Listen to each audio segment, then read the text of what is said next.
हिंदू हो तो हिंदू रहो और बौद्ध हो तो बौद्ध रहो।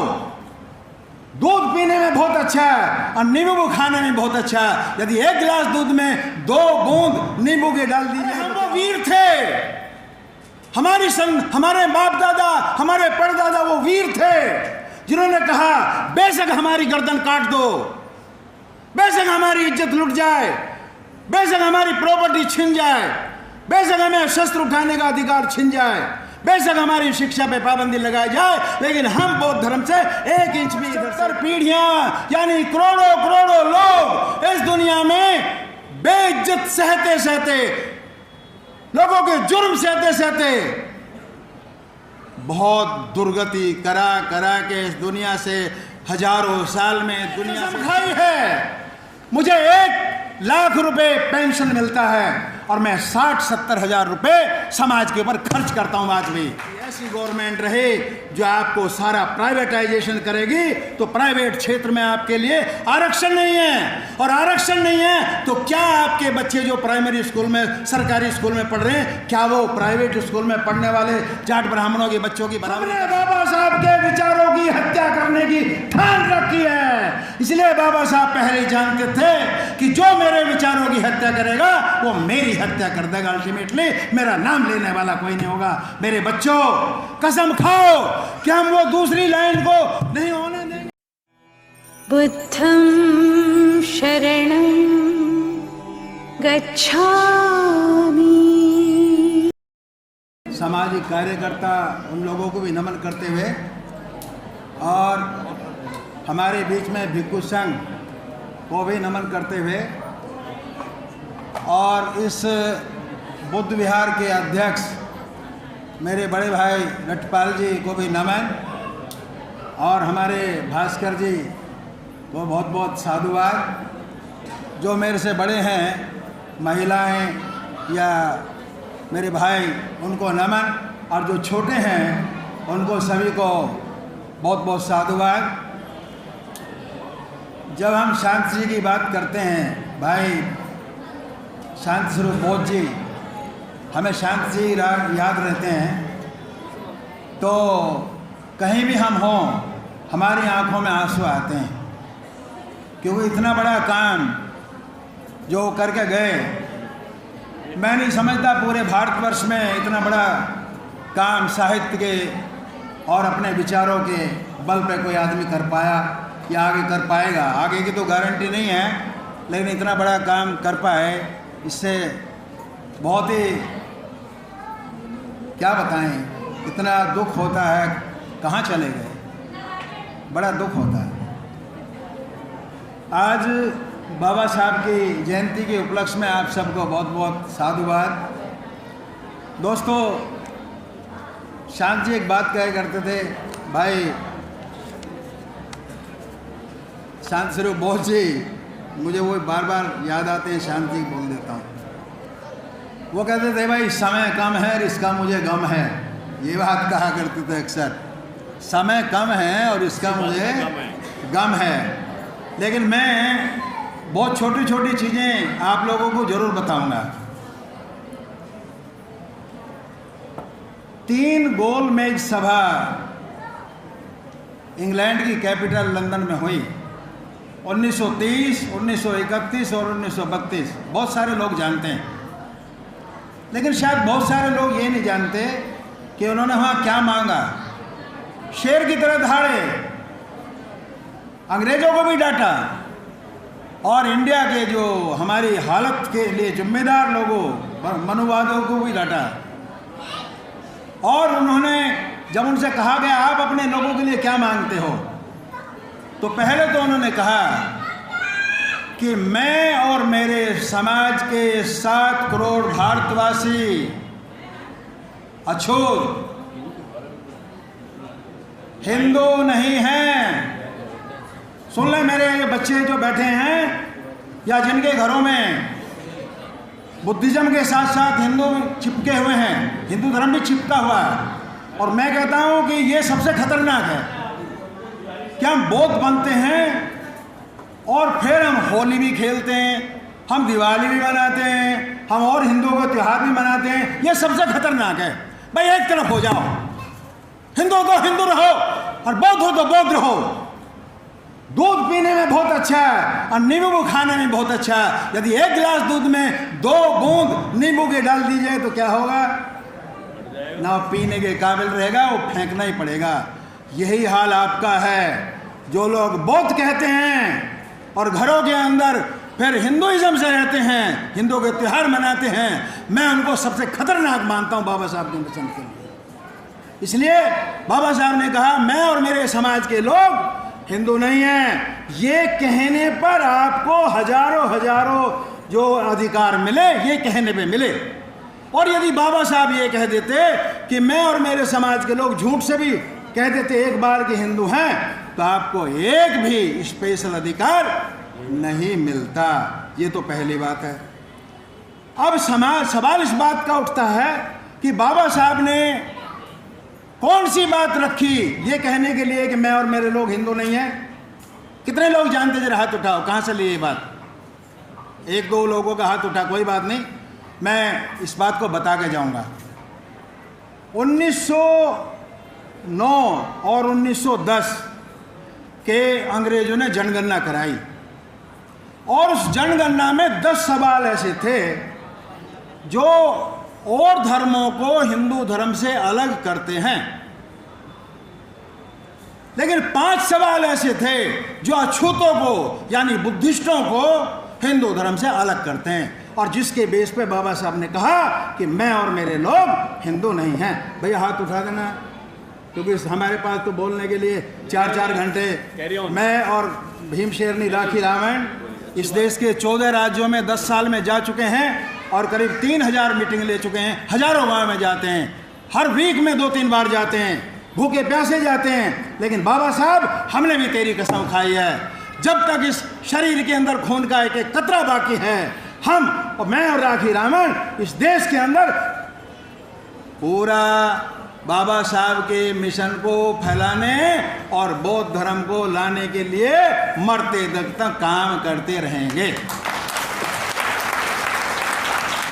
तो वो कौन से 5 सवाल थे जो अंग्रेजों ने उस जनगणना में रखे और जो हमें हिंदुओं से अलग करते हैं? पहला सवाल था कि क्या आप ब्राह्मण को पुरोहित मानते हो?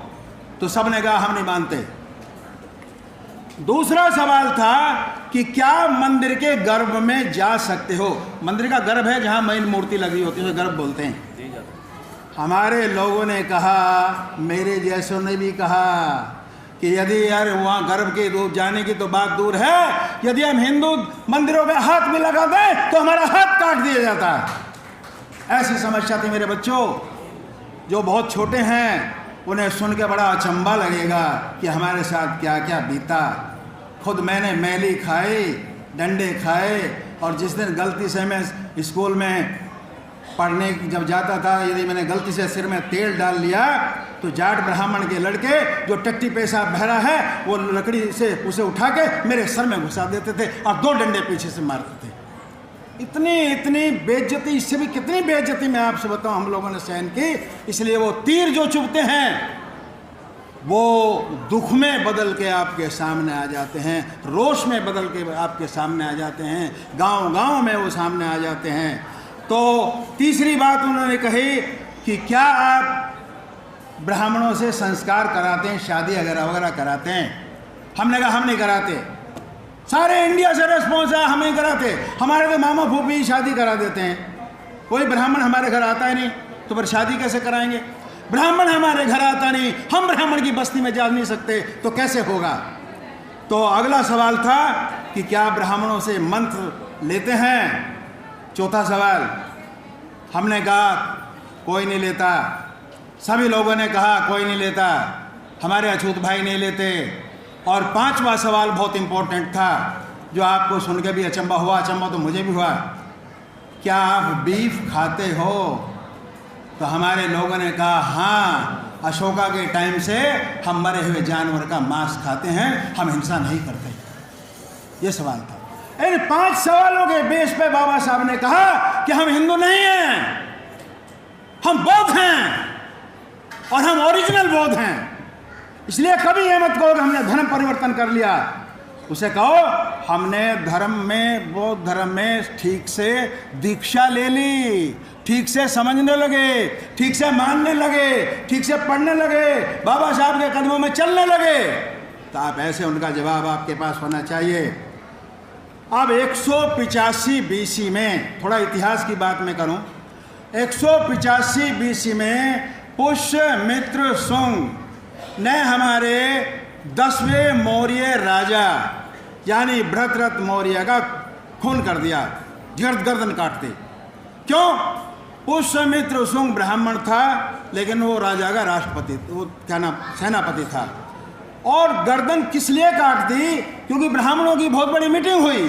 उन्होंने कहा कि ये तो पूरे देश में जो है अशोका यहाँ बौद्ध धर्म फैला के चला गया और ये 10वां राजा है, हमारी स्थिति तो बिगड़ती जा रही है, हमारे बच्चे तो भूखे मरते जा रहे हैं, इसलिए क्या करो, इस राजा को मार दो। और उन्होंने षड्यंत्र रचा और 185 BC में हमारे राजा को मार दिया और यहाँ हिंदू धर्म स्थापित हुआ।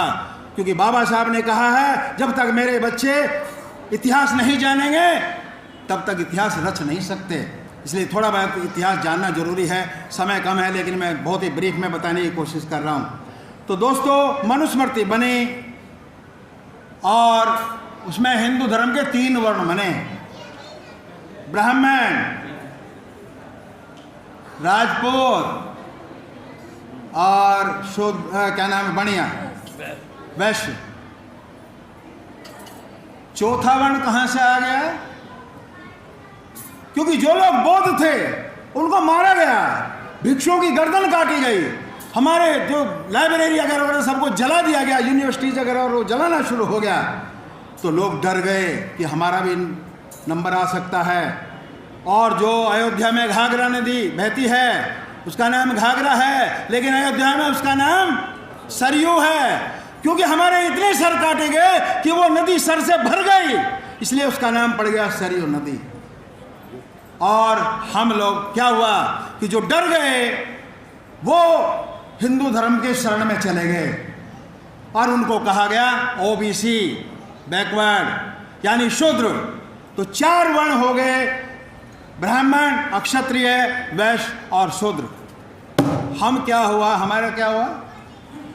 अरे हम वो वीर थे, हमारे बाप दादा, हमारे परदादा वो वीर थे जिन्होंने कहा बेशक हमारी गर्दन काट दो, बेशक हमारी इज्जत लुट जाए, बेशक हमारी प्रॉपर्टी छिन जाए, बेशक हमें शस्त्र उठाने का अधिकार छिन जाए, बेशक हमारी शिक्षा पे पाबंदी लगाई जाए, लेकिन हम बौद्ध धर्म से 1 इंच भी इधर से इधर नहीं होंगे। और फिर हम लोगों को बाहर बसाया गया झोड़ के किनारे और आपको कफन पहनने के लिए, कफन से उतरे हुए कपड़े पहनने के लिए बाध्य किया गया, जोड़ का गंदा पानी पीने के लिए बाध्य किया गया, संपत्ति नहीं रही और आपको मारा जाता था, आपकी इज्जत लूटी जाती थी, आपको बेगार कराए जाते थे। और बेगार तो मैंने भी की। जून के महीनों में अब तो ट्रैक्टर से गेहूँ निकलते हैं, पहले बैल चलते थे, इन्हें याद होगा जो मेरे बुजुर्ग बैठे हुए हैं, 4-4, 5-5 घंटे उनके पीछे चलते थे भूखे प्यासे और 1 पैसा नहीं मिलता था। तो मेरे बाप दादा ने क्या किया होगा आपको अंदाजा नहीं। जब किसी का जानवर मर जाता था तो कहते घासी को बुला के लाओ, एक आदमी को बुलाते जो उनका कमीन होता था, क्योंकि वो ज़्यादा संख्या में होते थे, हम कम संख्या में होते थे। फिर हम 3 को और लेते थे, उसको मरे हुए जानवर को तालाब के किनारे ले जाते थे, रापी से उसकी खाल निकालते थे और इसमें जो है बहुत टाइम लगता था, तो बदबू आती थी और जब बदबू आती थी तो ऊपर से चील कौवे आते थे और नीचे से कुत्ते आते थे गांव के। और उधर मेरे बाप दादा उसको बाल्टी में भर भर के मांस कच्चा पक्का 8 दिन तक खाते थे। मेरे बच्चों, तुम्हें यह सुन के बड़ा अचंबा लगता होगा, तुम्हें यह सुन के गिलानी होती होगी, तुम्हारा मन ऊपर को आता होगा, लेकिन हमने भुगता। हमारी 60-70 पीढ़ियां, 60-70 पीढ़ियां यानी करोड़ों करोड़ों लोग इस दुनिया में बेइज्जत सहते सहते, लोगों के जुर्म सहते सहते बहुत दुर्गति करा करा के इस दुनिया से हजारों साल में दुनिया से चले गए। पर एक भी देवी देवता, एक भी ईश्वर नहीं आया जो तुम्हारे भाग को बदलता। और आज 91 में हमारे मसीहा पैदा हुए और बाबा साहब ने कहा, बहुत सारी चीज़ें कहने को, लेकिन मैं शॉर्ट में बता देता हूँ। बाबा साहब ने कहा कि हिंदुओं के धर्म ग्रंथ हैं जो हमारे लिए विष का काम करते हैं, सबसे खतरनाक हैं, और इसलिए बाबा साहब को पढ़ने नहीं दिया संस्कृत। और बाबा साहब संस्कृत कहाँ पढ़े जाके? जर्मन में, जर्मन भाषा सीखी और फिर संस्कृत पढ़े। ये बाबा साहब का रहा। और बाबा साहब 21-21 घंटे पढ़ते रहे। इसका प्रमाण कौन देता? आरएसएस के लोग देते हैं यार इसका प्रमाण। यदि आपको बता दूं तो पढ़ लेना। आरएसएस ने 2015 में एक मैगजीन निकाली अप्रैल में, पंचजन्य। उसमें बाबा साहब का एक कोटेशन था। क्या कोटेशन था? थोड़ा पानी मंगा दो। कोटेशन सुनिए। जब मैं इंग्लैंड में पढ़ रहा था तो मैंने वहां से 2 डिग्रियां ली। और ये सहेरा अपने आप को बहुत होशियार समझता है, क्योंकि मैंने भी 10 साल फॉरेन में और इंडिया में पीएचडी को पढ़ाया। पीएचडी की मेरे अंडर में की लोगों ने, और इंग्लिश भी मेरी बहुत अच्छी है माशाल्लाह, बहुत लोगों से ज़्यादा अच्छी है, मैं सही कहूँ आपसे। मैं भी उस कोर्स को, उन 2 कोर्स को पढ़ता तो मुझे लगते 8 साल। 8 साल। और बाबा साहब कहते हैं मैंने वो 2 कोर्स 2 साल 5 महीने में पूरे किए। लेकिन मेरे बच्चों वो ऐसे ही नहीं हो गए। उसके लिए मुझे 21-21 घंटे भूखे प्यासे पढ़ना पड़ा। और दोस्तों, मैंने 50 साल 60 साल पहले बाबा साहब का इंग्लिश में लिटरेचर पढ़ा था, जो किताबें निकली थी मोटी मोटी। उन किताबों को पढ़ने के लिए मुझे 2-2 डिक्शनरी रखनी पड़ती थी, क्योंकि बाबा साहब ने 19 किताबें लिखी और एक संविधान लिखा, पूरा इंग्लिश में है और समझ में नहीं आता। ईमानदारी की बात तो यह है, लेकिन बहुत पढ़ते थे बाबा साहब। अब मैं उस बात पे आता हूँ। तो बाबा साहब ने, अंग्रेजों ने बाबा साहब की बात को मान लिया कि आपको हम अलग से पहचान रखेंगे और 2 वोट का अधिकार देंगे। 2 वोट का अधिकार तो गांधी ने छीन लिया। हम तो गांधी जी बापू कहते नहीं, क्योंकि लोग कहते हैं देखो देश का राष्ट्रपिता। और अडवाणी जी के पास जो है पूछा गया था आरटीसी में, उन्होंने जवाब दिया ऐसा सरकारी कोई पत्र जारी नहीं किया गया कि गांधी जी और राष्ट्रपिता है। मैं नहीं कह रहा हूँ, कोई नहीं किया गया। अरे जो आदमी ये कहता लिखता है कि मैं ब्रह्मचारी हूँ या नहीं हूँ, इसलिए मैं लंगी लड़कियों के पास सोता हूँ, खुद के बयान है, मैं नहीं कह रहा हूँ। ऐसे आदमी को मैं तो राष्ट्रपिता नहीं मानता, चाहे साला कुछ हो जाए, चाहे मुझे फांसी चढ़ जाए। मुझे तो 2-3 बार पुलिस भी लेगी पकड़ के, कोई बात नहीं, कोई डरने की बात नहीं है। गाँव के अंदर भी ऐसा होता रहा। और लोग कहते हैं बहुत गाली मारता। गाली तो मारूंगा, क्योंकि मैंने बहुत गाली सही है, मैंने बहुत बेइज्जती सही है, मेरे बाप ने बहुत डंडे सहे हैं, मैंने बहुत परेशानी सही है। कैसे मैं पढ़ा, बीएससी तक मेरे पास किताब का एक पेज नहीं था, सब लाइब्रेरी में बैठ बैठ के पढ़ता था। पैर में जूते नहीं थे, चप्पल नहीं थे, धूम में चल चल के हम पढ़ते थे। हम जानते हैं कि कितनी तकलीफ होती है दोस्तों, हम जानते हैं कितनी तकलीफ हमने सही है। तो बाबा साहब ने जब हमारी बात को मान लिया गया तो उन्होंने, चूंकि हम हिंदू तो थे नहीं, बंद करो, और ना आज हिंदू हैं, तो बाबा साहब ने क्या किया, भाई इन्हें कहाँ रखें? ब्राह्मण भी नहीं हम, राजपूत भी नहीं हम, वैश्य भी नहीं, मणिया भी नहीं भाई, और शूद्र भी नहीं, ओबीसी में भी नहीं आते, तो हम हिंदू धर्म में तो आते ही नहीं। और मेरे बच्चों, जो लोग हिंदू धर्म मानते हैं, हमारे बाबा साहब के मानने वालों को सुन लो, यदि तुम हिंदू धर्म के पास भी फटकोगे तो तुम्हें नीच कहा जाएगा। क्यों कहा जाएगा? क्यों कहा जाएगा? ब्राह्मण पहले नंबर पे, राजपूत दूसरे नंबर पे, बढ़िया तीसरे नंबर पे, तो हम वैश्य, क्या नाम है, शूद्र भी नहीं। हमारा नंबर कहाँ आया हिंदू में? यदि ये डॉक्टर साहरा ये कहता है कि मुझे हिंदू होने पे गर्व है, तो मैं कहूँगा कि मुझे 5वें नंबर के नीच होने पे गर्व है। क्या कोई 5वें नंबर का नीच होने पे गर्व कर सकता है? और बाबा साहब की लड़ाई काहे के लिए थी? स्वाभिमान और सम्मान के लिए। उसके प्रियम्बल में यदि यहाँ संविधान रखा हो तो देख के जाना, जब पेज पलटोगे तो प्रियम्बल आता है इंग्लिश में, हिंदी में शायद उसे उद्देशिका कहते हैं। उसमें एक लिखा हुआ है, आदमी की प्रतिष्ठा और गरिमा को बरकरार करना मेरे संविधान की ड्यूटी है। यानी कि संविधान में लिखा है कि हमारा स्वाभिमान और सम्मान हर हालत में बचना चाहिए। हमारी 60 पीढ़ियां, करोड़ों करोड़ों लोग मर गए, चाहे उनके पास कुछ छाया नहीं था, पर एक चीज बिल्कुल नहीं थी, और वह है स्वाभिमान और सम्मान। इसलिए बाबा साहब की लड़ाई स्वाभिमान और सम्मान के लिए रही जिंदगी भर। मेरे बच्चों याद रखना। और कैसे उन्होंने आपका स्वाभिमान और सम्मान बचाया, उसके लिए 5-5 क्षेत्रों में लड़ाई लड़ी और आपको सशक्त किया, एम्पावर किया। किस किस में एम्पावर किया? शिक्षा में एम्पावर किया, खोल के बताऊंगा तो दिक्कत हो जाएगी। शिक्षा में एम्पावर किया, क्या नहीं किया? सामाजिक रूप से एम्पावर किया, सब बराबर हो गए नहीं हो गए? आर्थिक रूप से बराबर हो गए, कोई कुछ भी काम कर सकता है। राजनीतिक रूप से बराबर हो गए, बल्कि ऊपर हो गए, जिनको वोट का भी अधिकार नहीं था। हमारी बहन मायावती जी 4 बार चीफ मिनिस्टर बन गई, 2 हमारे प्रेसिडेंट बन गए, एम्पावर किया ना। और 5वां जो एम्पावरमेंट है वो सबसे मजबूत है, और वो मजबूत है संस्कृति और सम्मान, संस्कृति का, धर्म का। तो इसलिए बाबा साहब ने धर्म के लिए काम किया। बाबा साहब जब 14 अक्टूबर 1956 को उन्होंने दीक्षा ली तो कुछ लोगों ने उनके पास गए, उनके चाहने वाले, उन्होंने कहा बाबा साहब अब आप क्या करना पसंद करेंगे, राजनीति में जाओगे नहीं जाओगे? उन्होंने कहा मैंने राजनीति आपके लिए छोड़ दी, अब मैं धर्म के लिए काम करूंगा। काश बाबा साहब 2-4 साल जिंदा रह जाते तो क्या होता, ये देश बदल जाता। पर हम थोड़ी मर गए, हमने एक कसम खाई है।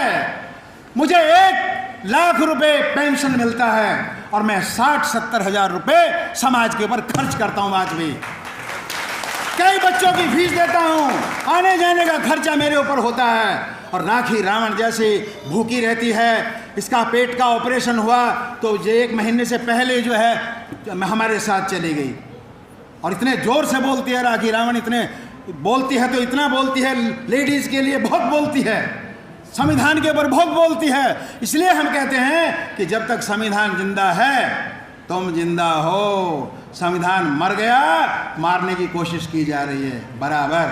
क्योंकि देखो जैसे आरक्षण है, गांव में जब हम जाते हैं तो हम उनसे कहते हैं भाई कितने बच्चे हैं, कहते हैं 5-6 बच्चे हैं। कितनी ज़मीन है? 20-25 बीघे ज़मीन है। तो एक लड़के के हिस्से में कितने आए? 5 बीघे आए, 4 बीघे आए। और भाई दूसरी पीढ़ी में यदि उनके 5-6 हो गए तो कितनी आए? 1 बीघा भी नहीं आए।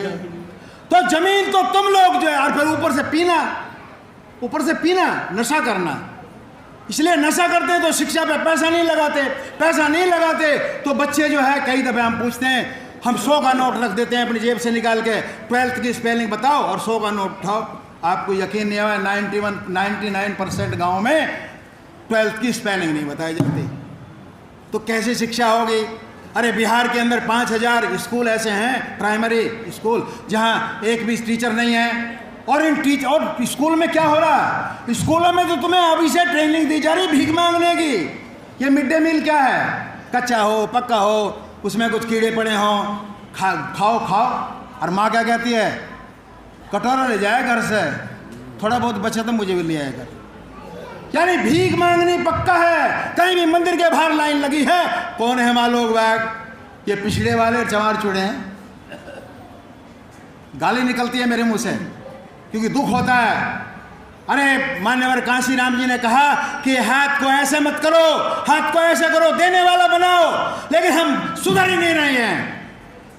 गांव में हमारी जमीन गई, चली जाएगी, और शहरों में क्या पूरे देश के अंदर ये गवर्नमेंट रही। मैं पॉलिटिक्स के ऊपर नहीं बोलूँगा, सिर्फ एक बात कहूँगा, यदि ऐसी गवर्नमेंट रहे जो आपको सारा प्राइवेटाइजेशन करेगी तो प्राइवेट क्षेत्र में आपके लिए आरक्षण नहीं है। और आरक्षण नहीं है तो क्या आपके बच्चे जो प्राइमरी स्कूल में, सरकारी स्कूल में पढ़ रहे हैं, क्या वो प्राइवेट स्कूल में पढ़ने वाले जाट ब्राह्मणों के बच्चों की बराबरी कर सकते हैं? नहीं कर सकते। तो वहां वो 0 हो गया। यानी तुम मजदूर और मजबूर पैदा कर रहे हो, बच्चों की लाइन लगा रहे हो। आप पूछोगे आप कैसे कह सकते हो बच्चों की लाइन हम लगा रहे हैं? हाँ, अभी 1 महीने पहले डेटा आया था अखबार के अंदर, टाइम्स ऑफ इंडिया और हिंदुस्तान टाइम्स के अंदर डेटा आया था। उसमें लिखा था कि शेड्यूल्ड कास्ट के लोग, जब बाबा साहब ने रिजर्वेशन दिलाया, कितने परसेंट था रिजर्वेशन? जोर से बोलो। बाबा साहब ने शेड्यूल्ड कास्ट को जब रिजर्वेशन दिलाया शुरू में, कितने परसेंट था? हाँ? ना 10 था ना 15, 12.5%। 12.5, सुन लो, हम पढ़ते हैं तो फिर बताते हैं। 12.5% था। और जब 70 की 71 की जनगणना हुई तो हम 12.5 से हो गए 15%। और फिर हमारे MP और मिनिस्टर बाबा साहब की इज्जत करते थे तो उन्होंने लड़ झगड़ के वो 15% करा दिया। अब शेड्यूल्ड कास्ट और शेड्यूल्ड ट्राइब जो 12.5 और 4, 16.5 के करीब थे, अब हो गए 30%।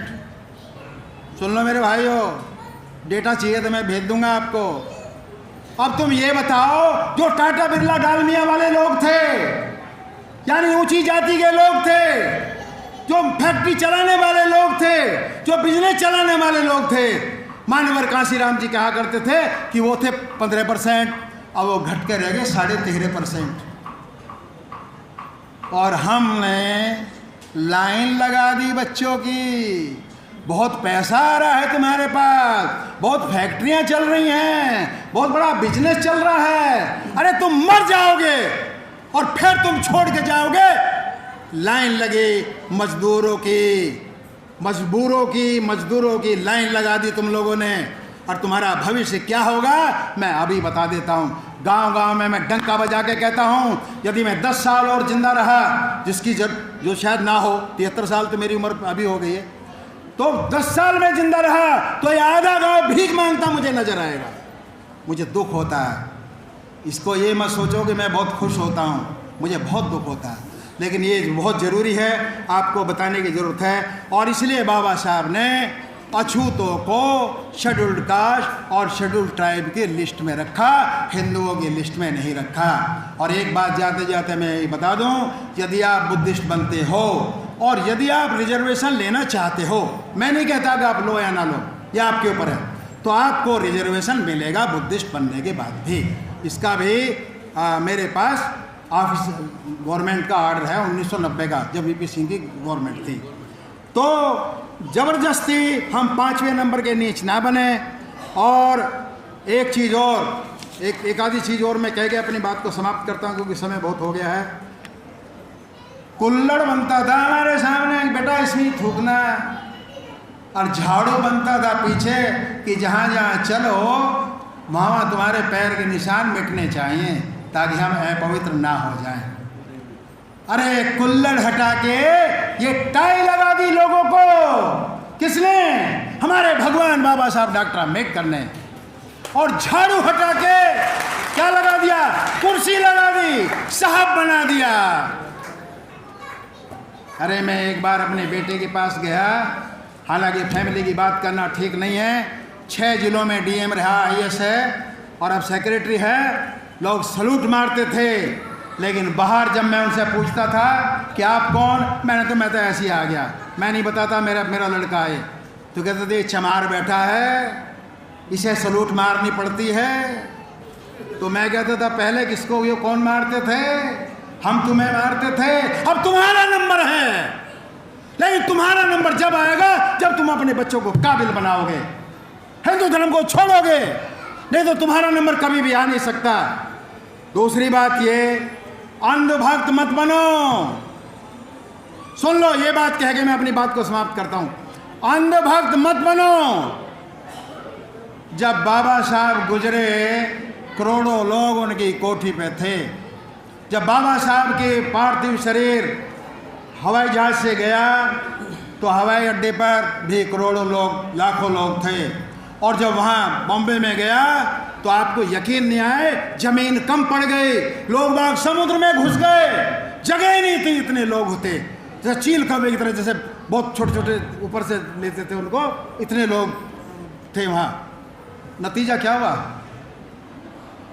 जो दूसरी तीसरी पीढ़ी आई वो हिंदुओं की गुलामी करने लगी। हमने अपने बच्चों को ठीक से बाबा साहब के बारे में बताया नहीं और अंधभक्त बन गए। लेकिन एक मसीहा इस दुनिया में एक आदमी पैदा हुआ जिसका नाम है कार्ल मार्क्स। नाम सुना है ना सबने? बहुत बड़ा इकोनॉमिस्ट था, बहुत बड़ा।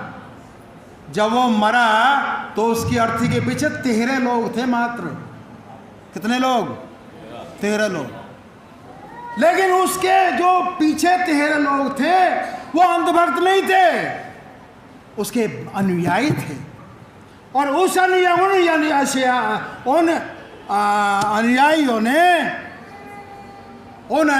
ने पूरे वर्ल्ड के अंदर कई देशों में मार्क्स की गवर्नमेंट पैदा कर दी। तुमने क्या कर दिया? अरे बाबा साहब तो कह के मर गए, क्या करने का है? क्या बाबा साहब दोबारा आएंगे? अरे कौन देखता है? खूब नाचो गाओ, खूब मौज करो और बाबा साहब का नाम भूल जाओ। इसलिए हमारा वो आदमी जो आज जो है आरक्षण लेके साइंटिस्ट बन गया, इंजीनियर बन गया, डॉक्टर बन गया। बहुत सारे लोग 2-2 घंटे पूजा करते हैं सुबह उठ के कि साहब कहाँ कि पूजा में बिजी हैं। तो अंधे होने की एक बात कही है, ज्ञान की सीमा हो सकती है लेकिन अज्ञान की कोई सीमा नहीं है। अपनी बात को समाप्त करता हूँ ये कह के, जब तक है सागर में पानी अमर रहेगी भीमी कहानी। बोलो भाई, क्योंकि मेरा सांस चढ़ जाता है। जब तक है सागर में पानी अमर रहेगी भीम कहानी, रहेगा अमर भीम बलिदान, बना दिया भारत का संविधान। तेरी जय हो भीम महान, बना दिया भारत का संविधान। जय भीम, जय भारत। चलो ठीक है, एक बाबा साहब का आखिरी बात बताता हूँ। इसके बाद मैं नहीं बोलूँगा, चाहे आप कहो मुझे। बाबा साहब कहाँ पढ़े थे? अमेरिका में कोलंबिया यूनिवर्सिटी में। कोलंबिया यूनिवर्सिटी में जब घुसते हैं तो इतना बड़ा हॉल है ना, इतना चौड़ा, इससे ज़्यादा चौड़ी जगह थी जहाँ स्टूडेंट निकल के जाते थे। उसमें 2 लाइन लिखी थी। बाबा साहब का एडमिशन हुआ था, 2 लाइन लिखी थी। तो 2 लाइन को पढ़ के बाबा साहब रोजाना दुखी होते थे। क्या थी वो 2 लाइन? पहली लाइन थी, आम आदमी पैदा होता है और आम आदमी मर जाता है। लेकिन दूसरी लाइन क्या थी? महान आदमी पैदा होता है लेकिन महान आदमी कभी भी नहीं मरता। सही थी कि गलत थी? सही थी कि गलत थी? जोर से बोलो। गलत थी तो फिर मुझे बोलने की जरूरत ना है, लेकिन फिर भी कुछ को बताना पड़ेगा। बाबा साहब ने दूसरी लाइन को काट दिया, और जब काट दिया चाय फेर दी, काली चाय फेर दी। मैं नहीं मानता इसको। तो वहाँ पूरे सेनेट के, पूरे प्रोफेसर के, पूरे जितने भी लोग थे, अगले दिन मीटिंग रखी गई और डॉक्टर अम्बेडकर से कहा गया कि आप आओगे और आप जस्टिफाई करोगे आपने क्यों काट दी। तो बाबा साहब ने कहा हाँ मैं करूँगा। तो कहा बाबा साहब खड़े हो जाओ और बताओ आपने दूसरी लाइन क्यों काट दी और इसकी जगह क्या होनी चाहिए। तो कहा कि आम आदमी पैदा होता है और आम आदमी मर जाता। बिल्कुल सही बात है। लेकिन महान आदमी पैदा होता है और महान आदमी कभी नहीं मरता। ये बिल्कुल झूठ है उन लोगों के लिए जो महान आदमी के विचारों की हत्या कर। हमने बाबा साहब के विचारों की हत्या करने की ठान रखी है। इसलिए बाबा साहब पहले जानते थे कि जो मेरे विचारों की हत्या करेगा वो मेरी हत्या कर देगा। अल्टीमेटली मेरा नाम लेने वाला कोई नहीं होगा। मेरे बच्चों, कसम खाओ कि हम वो दूसरी लाइन को नहीं होने देंगे।